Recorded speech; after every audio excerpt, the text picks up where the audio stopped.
Bonjour, bienvenue sur la Bonne Morgane.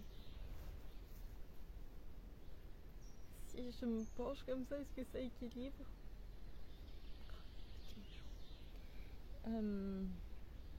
Bien. Je vais quand même rester comme ça. Est-ce que je vais supporter ça ou non? Non, je ne crois pas. Pardon. Bon, je vais salir. Voilà. De toute façon, ça ne peut pas être parallèle en tout, je crois. Je ne sais pas si j'ai choisi la bonne parallèle, c'est pas grave.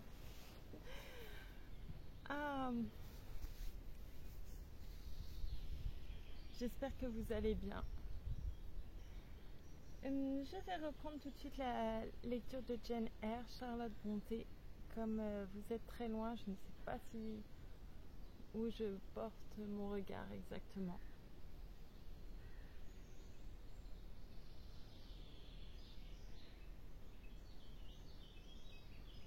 Pardon, je me repose un instant. J'oublie parfois de respirer. Il faut respirer. Voilà.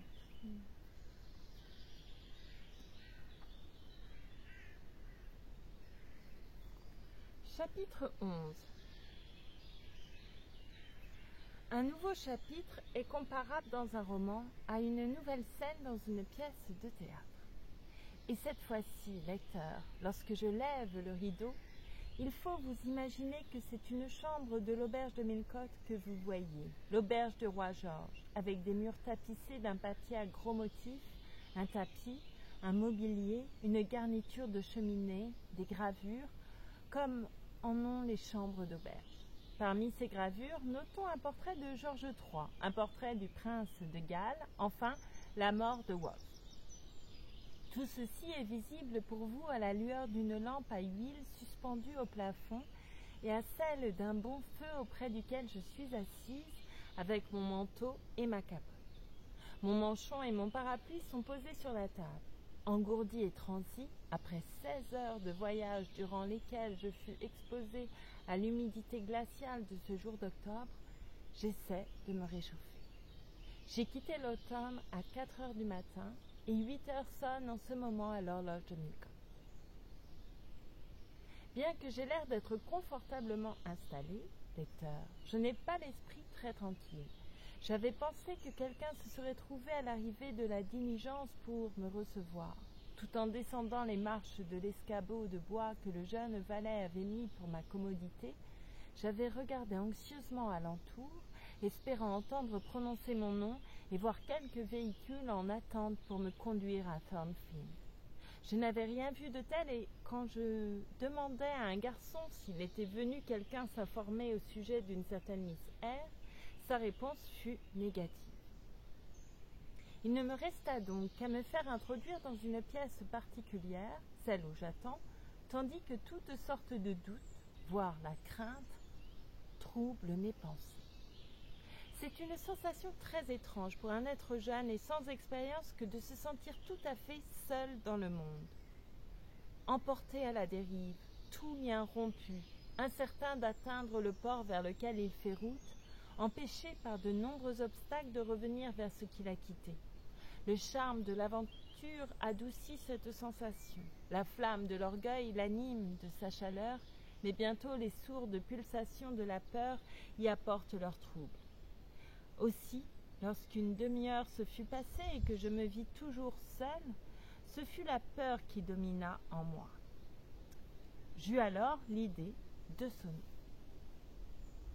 Y a-t-il dans le voisinage un endroit nommé Thornfield ? Demandai-je au garçon qui répondit à mon appel. Thornfield ? Je ne sais pas, madame. Je vais aller demander au bar. Il disparut, mais revint aussitôt. Votre nom n'est-il pas Eyre, miss ? Si, il y a ici quelqu'un qui vous attend. Je me levai d'un bond, pris mon manchon, mon parapluie, me hâtant de gagner le couloir de l'auberge. Un homme était debout près de la porte ouverte, et dans la rue éclairée par une lampe, j'aperçus vaguement une voiture attelée d'un unique cheval. « C'est là votre bagage, je suppose » dit cet homme assez brusquement lorsqu'il m'aperçut, désignant ma malle dans le couloir. « Oui, Il chargea celle-ci sur la voiture, une sorte de fiacre, dans lequel je montais. Avant qu'il m'y enfermât, je lui demandai à quelle distance se trouvait Thornfield. À 6 milles environ. Combien mettrons-nous de temps pour y arriver? À peu près 1 heure et demie. Il ferma la portière, monta sur son siège et nous partîmes. Nous avancions lentement, ce qui me donnait le temps de réfléchir. J'étais heureuse d'être enfin si près du terme de mon voyage. M'adossant dans la voiture confortable, sinon luxueuse, je méditais tout à mon aise. À en juger par la simplicité du cocher et de la voiture, pensais-je, Mrs. Fairfax ne doit pas être une personne aimant beaucoup le faste. Tant mieux. Je n'ai vécu qu'une seule fois dans le beau monde et j'y ai été très malheureuse. Je me demande si elle vit seule avec cette petite fille. Dans ce cas, si elle est quelque peu aimable, je pourrais certainement m'entendre avec elle. Je ferai de mon mieux. Il est bien dommage qu'il ne suffise pas toujours de faire de son mieux. À Lowood, j'avais pris cette résolution. Je l'ai tenue et j'ai réussi à donner satisfaction. Mais avec Mrs. Reed, je me souviens que mes plus grands efforts étaient toujours repoussés avec mépris. Dieu veuille que Mrs. Fairfax ne soit pas une seconde Mrs. Reed. Mais s'il en était ainsi, je ne serais pas obligée de rester avec elle. En mettant les choses au pire, je ferais paraître une autre annonce dans un journal. Je me demande si nous avons encore beaucoup de chemin à faire. Je baissai la vitre pour regarder dehors. Millcote était derrière nous. À en juger par le nombre de ses lumières, ce devait être une ville d'une importance considérable, beaucoup plus grande que Lawton. Autant que je pouvais le distinguer, nous traversions maintenant une sorte de lande avec des maisons éparses sur tout le parcours. Je me rendis compte que nous étions dans une région différente de Lowood, plus populeuse, moins pittoresque, plus animée, moins romantique. Les routes étaient difficiles, la nuit, brumeuse. Mon conducteur laissa son cheval aller au pas pendant tout le trajet et l'heure-et-demie finit bien par en faire 2. Il se tourna enfin sur son siège pour dire « Vous êtes plus ben loin de Thornfield à présent. » Je regardais de nouveau au dehors. Nous passions devant une église dont je vis la tour, large et basse, se découper sur le ciel. La cloche sonnait 1/4. Sur le versant d'une colline, j'aperçus un petit groupe de lumières brillantes qui indiquait un village ou un hameau. Au bout d'une dizaine de minutes, le cocher descendit pour ouvrir des grilles qui se refermèrent derrière nous en claquant. Nous montâmes ensuite lentement une allée qui aboutissait devant la longue façade d'une maison. À travers une fenêtre en saillie, garnie de rideaux, filtrait la lumière d'une chandelle. Tout le reste était obscur. La voiture s'arrêta devant la porte d'entrée qu'une servante vint ouvrir. Je descendis et entrai dans la maison. « Voulez-vous venir par ici, madame ?» dit la jeune fille. Je la suivis à travers un vestibule carré avec de hautes portes tout autour. Elle m'introduisit dans une pièce éclairée à la fois par le feu et les chandelles, ce qui, par contraste avec l'obscurité à laquelle mes yeux avaient été habitués pendant 2 heures, m'éblouit tout d'abord. Lorsque je pus enfin y voir, un charmant et gracieux tableau s'offrit à mes regards. Une petite pièce intime, une table ronde près du feu qui réconfortait, un fauteuil ancien à haut dossier où était assise une petite dame d'un certain âge, la plus soignée qu'on puisse imaginer, avec une coiffe de veuve, une robe de soie noire et un tablier de mousseline d'une blancheur de neige, la représentation exacte que je m'étais faite de Mrs. Fairfax, mais moins imposante et avec l'air plus doux. Elle tricotait. Un gros chat se tenait gravement à ses pieds. En un mot, rien ne manquait à cette image idéale du bien-être domestique. Il n'était guère possible à une nouvelle institutrice de concevoir une introduction plus rassurante. Il n'y avait aucun luxe pour écraser, aucune majesté pour déconcerter. À mon entrée, la vieille dame se leva et s'empressa avec amabilité au-devant de moi. « Comment allez-vous, ma chère ?» dit-elle. « Vous avez dû trouver le trajet ennuyeux. John conduit si lentement. Vous devez avoir froid. Venez près du feu. »« Mrs. Fairfax, je suppose, dis-je. »« Oui, parfaitement. Asseyez-vous. » Elle me conduisit à son propre fauteuil, se mit à me débarrasser de mon châle et à dénouer les brides de ma capote. Je la priai de ne pas se donner tant de peine. « Oh, cela ne me donne aucune peine. Je suis sûre que vos mains sont engourdies par le froid. Lay, préparez un peu de vin chaud sucré aux épices et faites un sandwich ou 2. Voici les clés de l'office. » Elle tira de sa poche un gros trousseau de clés vraiment digne d'une bonne ménagère et les remit à la servante. « Approchez-vous donc du feu, continua-t-elle. Vous avez apporté vos bagages avec vous, n'est-ce pas, ma chère ? Oui, madame. Je vais les faire porter dans votre chambre, dit-elle. Et elle sortit affairée. Elle m'accueille comme une invitée, pensai-je. Je ne m'attendais guère à une telle réception. Je n'avais pressenti que froideur, raideur, ce n'était pas du tout ce que j'avais entendu dire sur la façon dont sont traitées les institutrices. Mais ne nous réjouissons pas trop vite. Elle revint, débarrassa elle-même la table en levant son tricot et 1 ou 2 livres, afin de pouvoir y poser le plateau que Lee apportait, et m'offrit de quoi me restaurer. Je me sentis un peu confuse d'être l'objet de plus d'égards qu'on ne m'en avait encore jamais témoigné, surtout de la part de la personne de qui j'allais dépendre. Mais comme Mrs. Fairfax avait l'air de trouver tout naturel d'agir ainsi, je pensais qu'il valait mieux accepter tranquillement ses politesses. « Aurais-je le plaisir de voir Miss Fairfax ce soir ?» demandai-je après avoir pris ce qu'elle m'avait offert. « Qu'avez-vous dit, ma chère ? Je suis un peu sourd, » répondit la bonne dame, approchant son oreille de ma bouche. Je répétai ma question plus distinctement. « Miss Fairfax ? Oh, vous voulez dire Miss Varens. Varens est le nom de votre future élève. Vraiment ? Alors ce n'est pas votre fille ? Non, je n'ai pas d'enfant. » J'aurais bien continué mon interrogatoire en lui demandant comment Miss Varens lui était parente, mais je me souvins qu'il n'était pas poli de poser trop de questions. D'ailleurs, je ne manquerai certainement pas de l'apprendre plus tard.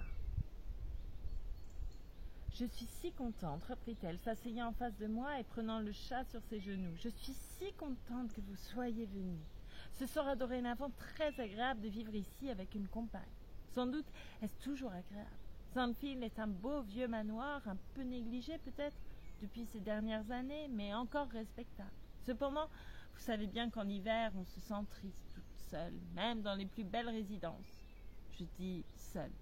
Lee est une fille gentille, certes, et John et sa femme sont de très braves gens, mais, n'est-ce pas, ce ne sont tout de même que des domestiques, et l'on ne peut pas converser avec eux sur le pied d'égalité. Il faut les tenir à quelque distance, de peur de perdre son autorité. Je vous assure que l'hiver dernier, il a été très rigoureux, si vous vous en souvenez. Quand il ne neigeait pas, il pleuvait et faisait grand vent. Personne, à l'exception du boucher et du facteur, n'est venu à la maison de novembre à février. Aussi avais-je fini par devenir toute mélancolique, à rester là assise seule, soir après soir. Lee venait bien de temps en temps pour me faire la lecture, mais je crois que la pauvre fille n'aimait guère cette besogne. C'était une contrainte pour elle. Au printemps, en été, tout allait mieux. Le soleil, les longs jours, cela fait une énorme différence. Puis, juste au début de l'automne, la petite Adèle Varens est venue avec sa nurse. Un enfant met aussitôt de la vie dans une maison. Mais maintenant que vous êtes là, je vais être tout à fait gaie. Mon cœur était réellement attiré vers la digne dame en l'entendant parler ainsi. J'approchai un peu ma chaise de la sienne pour lui exprimer mon sincère désir d'être pour elle une aussi agréable compagne qu'elle l'espérait. « Je ne veux pas vous retenir trop tard ce soir, dit-elle. Il va être minuit et vous avez voyagé toute la journée. Vous devez être fatigué. Si vous vous êtes bien réchauffé les pieds, je vais vous montrer votre chambre. J'ai fait préparer pour vous celle qui est à côté de la mienne. Elle est petite, mais je pensais que vous la préféreriez à l'une des grandes chambres qui donnent sur la façade, mieux meublée certainement, mais si triste et solitaire que je n'y couche jamais moi-même. » Je la remerciai de son choix plein de sollicitude et, me sentant réellement fatiguée de mon long voyage, je lui dis que j'étais prête à me retirer. Elle prit la chandelle et je la suivis. Elle alla d'abord voir si la porte du vestibule était bien fermée, en retira la clé et me conduisit au premier étage. Les marches et la rampe de l'escalier étaient en chêne.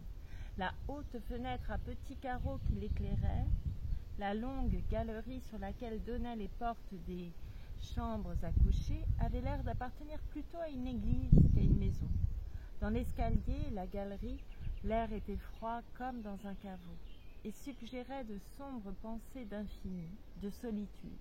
Aussi fus-je bien aise, une fois introduite dans ma chambre, de la trouver de petite dimension et meublée dans le style moderne ordinaire. Lorsque Mrs. Fairfax m'eut aimablement souhaité une bonne nuit, je fermai ma porte et regardai à loisir autour de moi. L'aspect plus gai de ma petite chambre effaça, en partie, l'impression fantastique que m'avait produite cet immense vestibule, cet obscur et spacieux escalier, cette longue et froide galerie. J'eus alors conscience qu'après une journée de fatigue physique et d'anxiété morale, j'étais enfin au port, en sécurité. Une impulsion de reconnaissance gonfla mon cœur, et je m'agenouillai près du lit pour adresser mes remerciements à celui à qui ils étaient dus, sans oublier, avant de me relever, d'implorer secours pour effectuer le chemin que j'avais encore à parcourir et mériter la bienveillance que l'on paraissait me témoigner si franchement, avant même que je l'eusse gagnée. Ma couche fut sans épines cette nuit-là. Je n'éprouvais aucune frayeur dans ma chambre solitaire. À la fois lasse et satisfaite, je m'endormis bientôt d'un sommeil profond. Lorsque je m'éveillai, il faisait grand jour. La chambre, alors que le soleil brillait à travers les jolis rideaux de cretonne bleu de la fenêtre, me fit l'effet d'une petite pièce riante avec ses murs tendus de papier et son parquet recouvert d'un tapis, si différent des planches nues et des plâtres tachés de Lowood que j'en fus enthousiasmée. L'extérieur des choses a une grande influence sur la jeunesse. Je me mis à penser qu'une phase plus douce de ma vie allait commencer, avec ses fleurs et ses plaisirs, aussi bien que ses épines et ses labeurs. Mes facultés, excitées par ce changement de décor, ces perspectives nouvelles offertes à l'espoir, me semblaient en émoi. Sans pouvoir définir exactement ce que j'attendais, il s'agissait de quelque chose d'agréable. Pas pour aujourd'hui sans doute, ni même pour ce mois-ci, mais dans l'avenir, à une date encore vague. Je me levai et m'habillai avec soin. Obligée d'être simple, tous mes vêtements étant d'une extrême simplicité, j'avais par nature le souci d'être correcte. Il n'était pas dans mes habitudes de négliger les apparences, ni d'être indifférente à l'impression que je produisais. J'ai toujours désiré, au contraire, paraître à mon avantage et plaire autant que le permettait mon manque de beauté. Je regrettais parfois de n'être pas plus jolie. J'aurais voulu avoir des joues roses, un nez droit, une petite bouche rouge comme une cerise.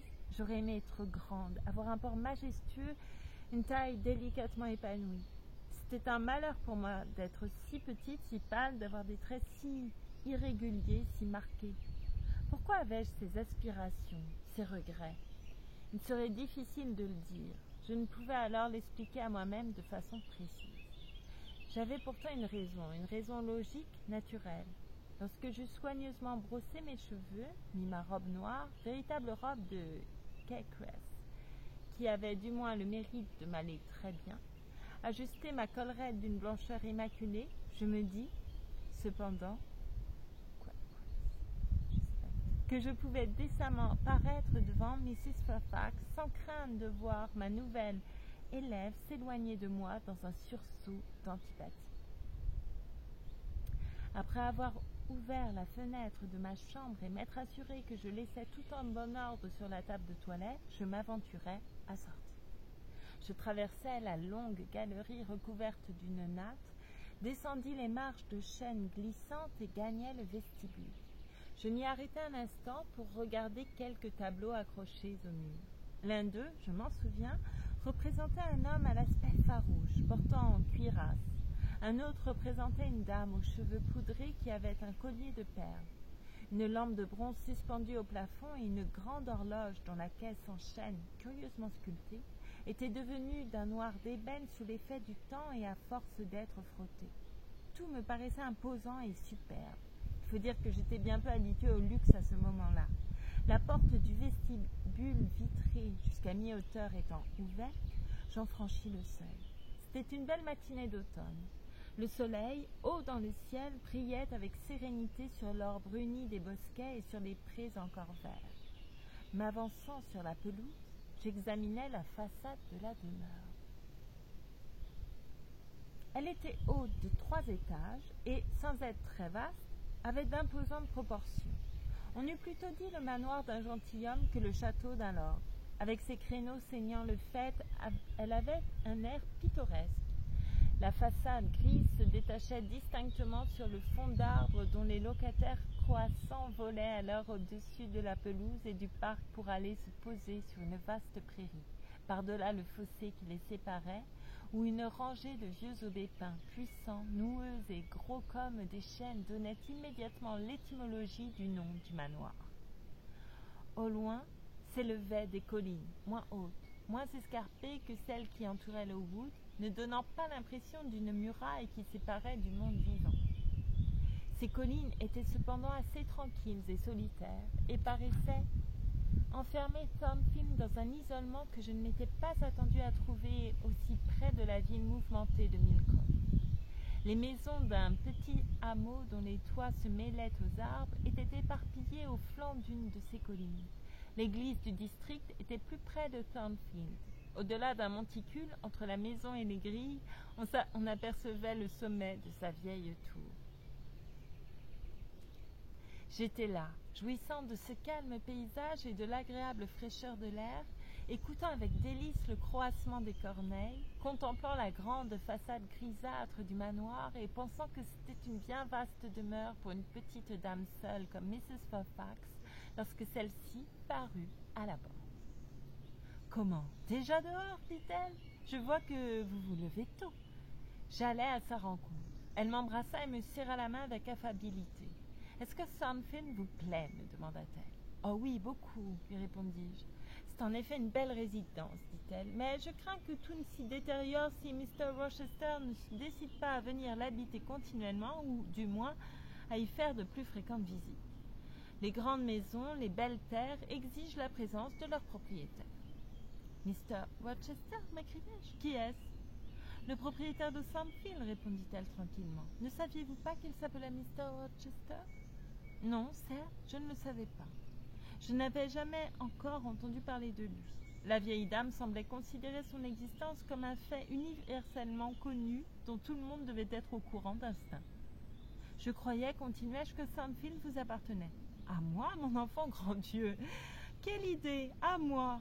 Je ne suis que l'intendante, je ne fais que diriger la maison. Sans doute suis-je une parente éloignée des Rochester du côté maternel, ou du moins mon mari l'était. Il était pasteur de Hay, ce petit village là-bas sur la colline, et cette église près des grilles était la sienne. La mère de l'actuel Mr. Rochester était une Fairfax, cousine au second degré de mon mari, mais je ne fais jamais état de cette parenté. En fait, je raconte pour rien, je me considère tout à fait comme une intendante ordinaire. Mon maître est toujours courtois avec moi et je n'attends rien de plus. Et la petite fille, mon élève?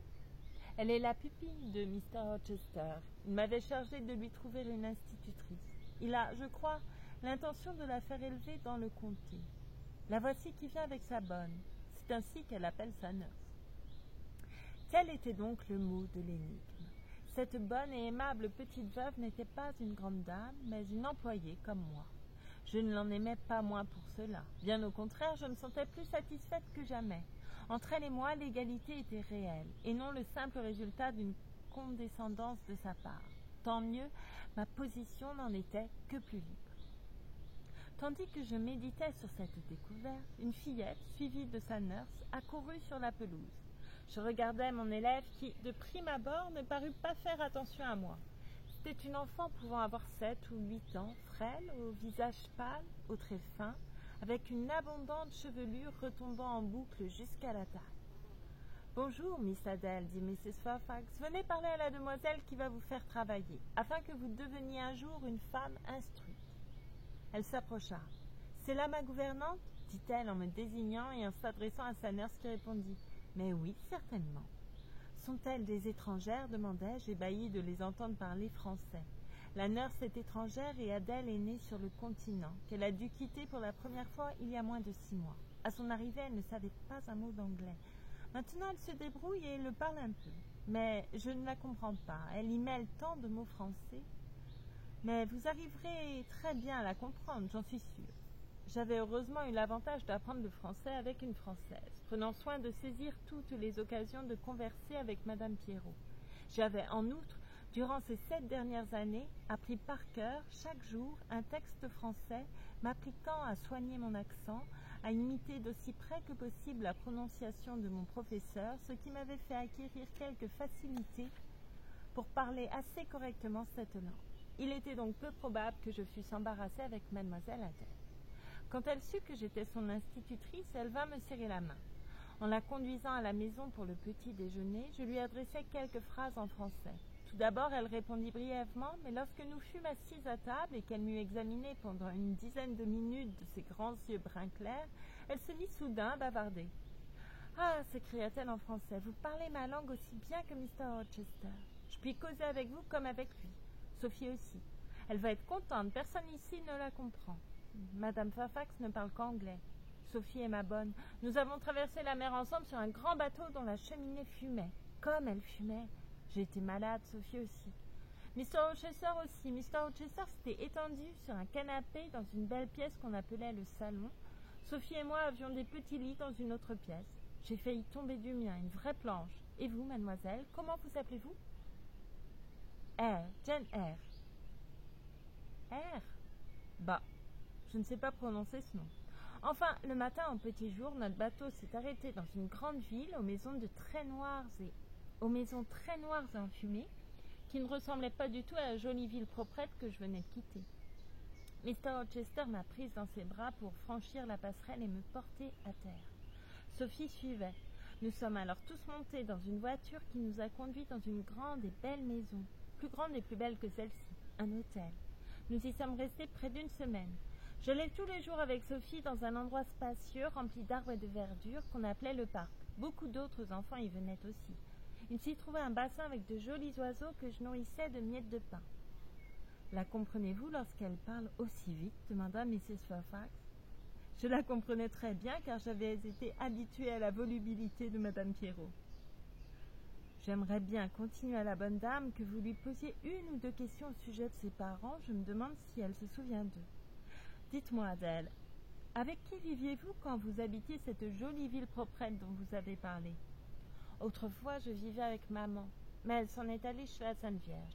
Maman m'apprenait à danser, à chanter et à dire des vers. Beaucoup de messieurs et de dames venaient voir maman. Je dansais devant eux ou je m'asseyais sur leurs genoux pour leur chanter quelque chose. J'aimais bien ça. Voulez-vous que je chante? Comme elle avait fini de déjeuner, je lui permis de me donner un échantillon de ses talents.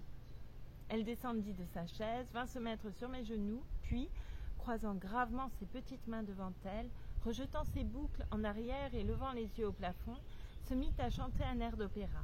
C'était la complainte d'une dame délaissée qui, après s'être lamentée sur la perfidie de son amant, appelle sa fierté à son aide, prit sa suivante de la parée de ses plus somptueux atours, de ses bijoux les plus étincelants et prend la résolution de rencontrer le traître à un bal, le soir même, pour lui montrer par sa joyeuse attitude combien cet abandon la peut toucher.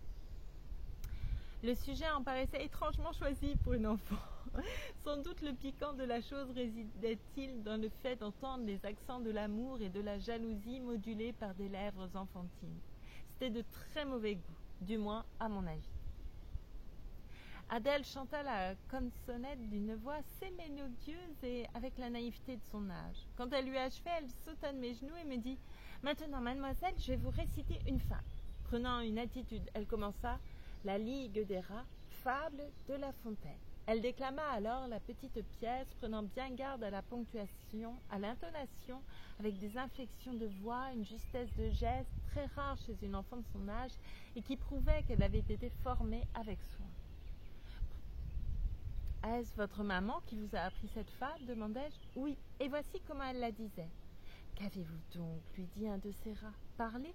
Elle me faisait lever la main, comme cela, pour me rappeler qu'il fallait hausser la voix à cette question. « Voulez-vous que je danse à présent ?»« Non, cela suffit. Mais lorsque votre maman s'en est allée chez la Sainte Vierge, comme vous le dites, avec qui avez-vous vécu ?»« Avec Madame Frédéric et son mari.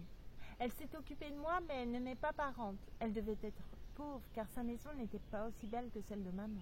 Je ne suis pas restée longtemps chez elle. Mr. Rochester m'a demandé si je voulais aller vivre avec lui en Angleterre, et j'ai dit oui, parce que j'avais connu Mr. Rochester bien avant Madame Frédéric, qu'il avait toujours été bon pour moi, me donnait de jolies robes et de beaux jouets.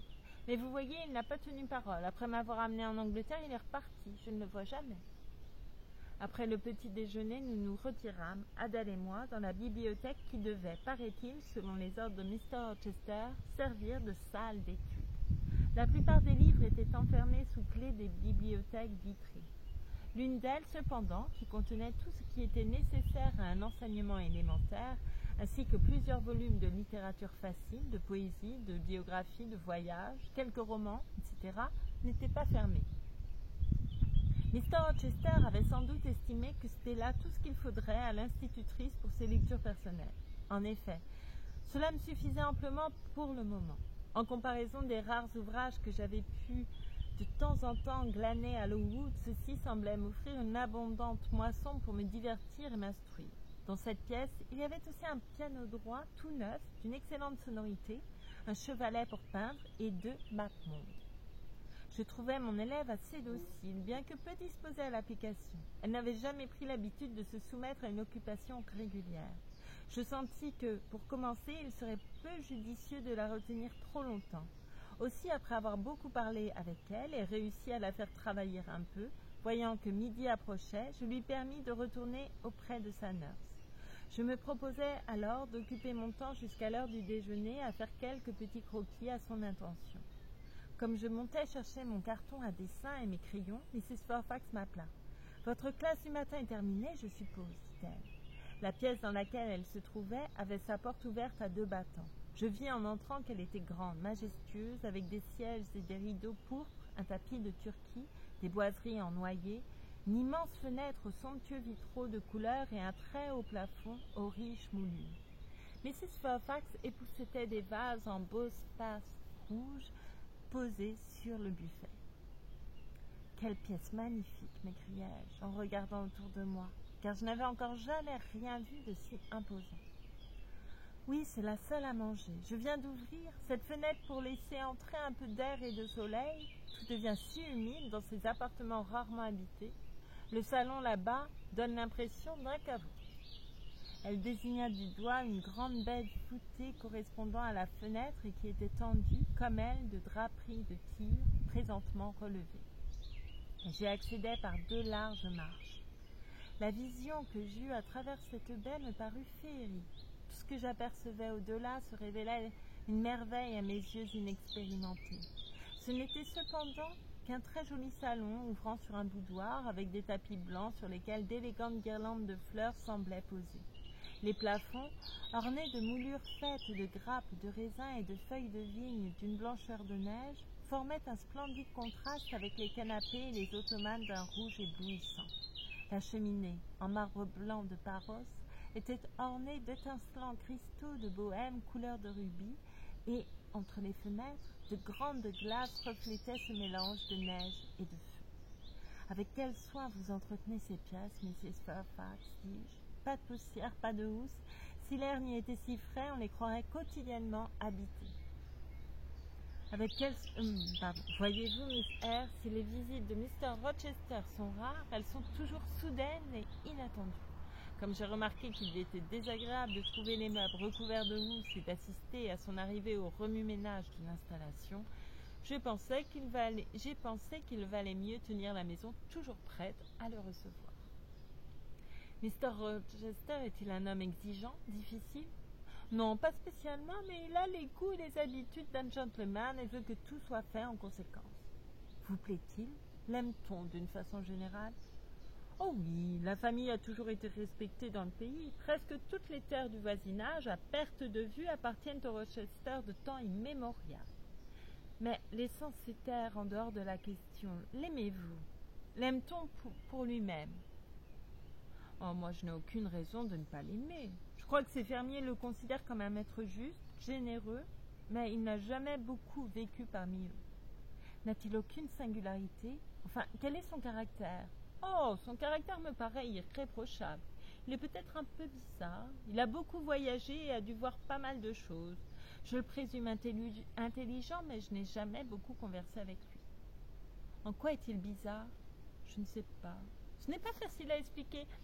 Rien de bien frappant, mais cela se sent quand il vous parle. C'est pas toujours s'il plaisante ou s'il parle sérieusement, s'il est satisfait ou non. Enfin, l'on n'arrive pas à le comprendre tout à fait. C'est du moins mon cas, mais cela n'a pas d'importance, c'est un très bon maître.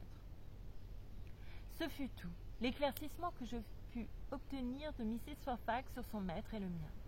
Il y a des gens qui semblent incapables de peindre un caractère, d'observer et de décrire les côtés saillants d'une personne ou d'une chose. La bonne dame appartenait évidemment à cette catégorie. Mes questions l'intriguaient, mais ne tiraient rien d'elle. Mr. Rochester était à ses yeux Mr. Rochester, un gentleman, un propriétaire terrien, rien de plus. Elle ne me demandait, ne cherchait rien d'autre, et s'étonnait certainement de mon désir de me faire une idée plus précise de sa personnalité. En quittant la salle à manger, Mrs. Fairfax proposa de me faire visiter le reste de la maison. Je la suivis donc en haut, en bas, tout en admirant partout le même goût, la même beauté. Les grandes chambres de la façade me parurent particulièrement somptueuses. Certaines pièces du 3e étage, bien que sombres et basses, étaient intéressantes par leur aspect ancien. Le mobilier, autrefois affecté aux 2 pièces du bas, y avait été relégué de temps à autre au gré des changements de la mode. La faible lumière qui y pénétrait par les étroites fenêtres laissait voir des lits datant d'un siècle, des coffres en chêne ou en noyer qui évoquaient l'arbre des Hébreux par leurs étranges sculptures de feuilles de palmier et de têtes de chérubins, des rangées de chaises vénérables, étroites, à haut dossier, des tabourets plus vieux encore, dont le dessus rembourré gardait des traces de broderie à demi effacées, œuvres de doigts qui, depuis 2 générations, n'étaient plus que poussière dans leur cercueil. Toutes ces reliques donnaient au 3e étage de Thornfield Hall l'aspect d'une demeure du passé, d'un temple du souvenir. Le silence, l'obscurité, la singularité de ces retraites me plaisaient tandis qu'il faisait jour, mais je n'ambitionnais nullement de passer la nuit sur un de ces lourds et immenses lits dont certains étaient clos par des portes en chêne, tandis que d'autres étaient tendus de rideaux incrustés de broderies en relief, à la mode anglaise d'autrefois, représentant des fleurs étranges, des oiseaux plus étranges encore et des êtres humains fantastiques.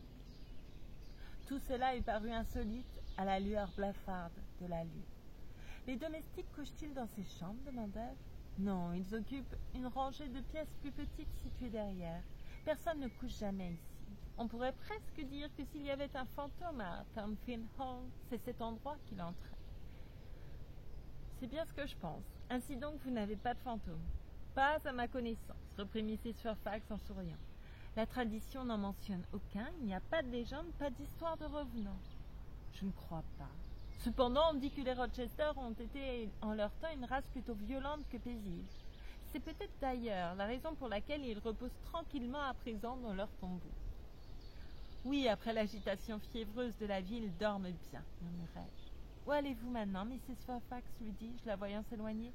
Je vais sur le toit. Voulez-vous venir voir le panorama que l'on a de là-haut?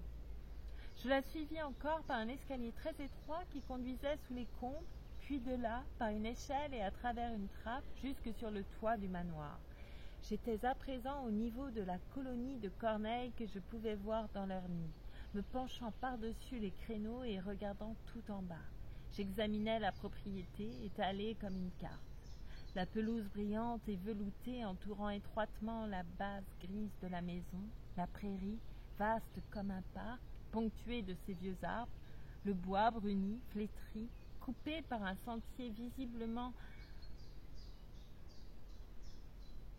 abandonné et plus vert de mousse que les arbres ne l'étaient de feuillage. L'église près des grilles, la route, les collines paisibles, tout reposant sous le soleil de cette journée d'automne et, à l'horizon, un doux ciel d'azur, marbré de nuages d'un blanc de perle. Il n'y avait rien d'extraordinaire dans ce paysage, mais tout était agréable. Lorsque je m'en détournais pour repasser par la trappe, j'y vis à peine clair pour redescendre l'échelle. Les combles paraissaient aussi noirs qu'un souterrain, comparés à cette voûte de ciel bleu vers laquelle j'avais levé les yeux, à ce tableau ensoleillé de bosquets, de pâturages, de vertes collines que je venais de contempler avec ravissement et dont le manoir était le centre. Mrs. Fairfax demeura un moment en arrière pour fermer la trappe. À force de tâtonner, j'arrivai à trouver l'issue des combles et me mis à descendre leur étroit escalier. Je m'attardai dans le long corridor auquel il aboutissait et qui, au 3e étage, séparait les chambres de la façade des chambres de derrière. Ce corridor étroit, bas et obscur, avec une seule fenêtre exiguë, à l'extrémité ces 2 rangées de petites portes noires, toutes fermées, faisait songer à un corridor de quelque château de Barbe-Bleue. Tandis que j'avançais doucement, un bruit, Le dernier auquel je me serais attendue dans ce royaume du silence frappa mon oreille. C'était un rire étrange, saccadé, affecté, sans gaieté. Je m'arrêtai. Le bruit cessa, un instant seulement, puis reprit plus fort, car au début, bien que distinct, il était très faible. Il s'acheva par un éclat violent qui sembla éveiller un écho dans chacune de ces chambres solitaires, bien qu'il ne vînt que d'une seule, dont j'aurais pu désigner du doigt la porte. Mrs. Fairfax, appelai-je, car je l'entendais maintenant descendre le grand escalier. Avez-vous entendu cet éclat de rire? Qui a pu rire ainsi? Probablement quelque servante, répondit-elle. Peut-être Grace Poole. L'avez-vous entendu? Demandai-je de nouveau. Oui, très bien. Je l'entends fréquemment. Grace Poole fait de la couture dans une de ses chambres. Quelquefois, Lee est avec elle. Et lorsqu'elles se trouvent ainsi ensemble, elles sont souvent bruyantes. Le rire reprit, bas et martelé, et se termina dans un étrange murmure. « Grace !» s'écria Mrs. Fairfax. Je ne m'attendais pas à vrai dire qu'une Grace, quelle qu'elle fût, répondit à ce nom, car ce rire était le plus tragique, le moins humain qu'il m'avait été donné d'entendre. Si ce n'eût été le plein midi, l'absence de tout phénomène surnaturel, un endroit, une heure où l'on ne pouvait avoir peur, ce rire étrange aurait fait naître en moi une frayeur superstitieuse. Quoi qu'il en soit, ce qui se passa par la suite me montra que j'étais sotte d'avoir éprouvé ne fût-ce qu'un sentiment de surprise. La porte la plus proche de moi s'ouvrit et une servante apparut. Une femme de 30 à 40 ans, à la silhouette massive, aux épaules carrées, rousses, avec un visage dur et laid. Il n'était guère possible de concevoir une apparition aussi peu romantique ou fantomatique. Trop de bruit, Grace, dit Mrs. Fairfax. Souvenez-vous des ordres. Grace s'inclina et rentra dans sa chambre. C'est une personne que nous avons ici pour faire de la couture et pour aider Lee dans ses travaux du ménage, continua la veuve. Elle n'est pas absolument irréprochable sur certains points, mais fait assez bien l'affaire. À propos, comment vous en êtes-vous tiré avec votre nouvelle élève ce matin? La conversation, ainsi détournée sur Adèle, continua jusqu'à ce que nous eussions atteint les régions claires et gaies d'en bas. Adèle accourut à notre rencontre dans le vestibule en s'écriant « Mesdames, vous êtes servies !» ajoutant « J'ai bien faim, moi !» Nous trouvâmes le déjeuner servi qui nous attendait dans le petit salon de Mrs. Fairfax. Excusez-moi.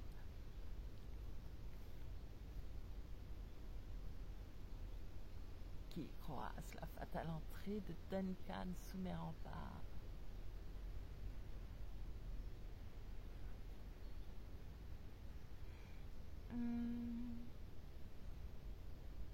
Voilà.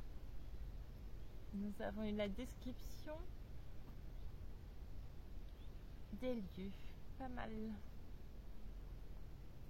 du tout. Et je ne m'étais pas trompée là, alors en évoquant Barbe Bleue.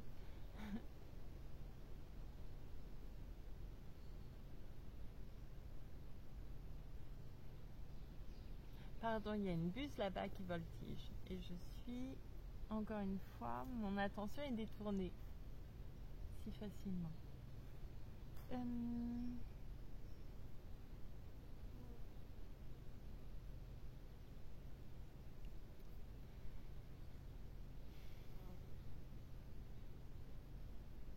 J'espère que vous allez bien. Je suis un peu fatiguée encore. Ouais, un peu fatiguée encore. Et ça va. Ça va de mieux en mieux. Non, je suis encore un peu fatiguée.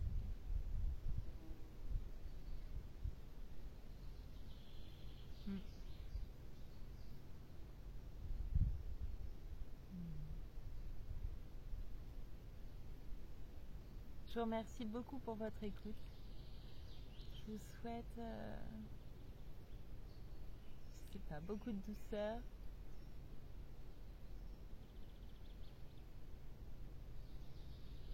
Des moments joyeux. Beaucoup d'amour, toujours. Et j'ai envie de tousser, donc je vais m'arrêter là. Je vous remercie beaucoup. Et à bientôt pour la suite.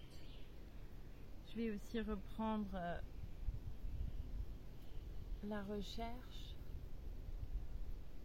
et je ne sais pas encore. Peut-être le dernier amour que j'avais abandonné, oui, je l'ai abandonné. Est-ce que je vais le reprendre? Je ne suis pas certaine encore. Je ne sais pas pourquoi je vous parle de ça. Je vous remercie. Et je vais m'approcher. Comment je m'approche? J'aimerais éviter de me salir. Hop là. À bientôt.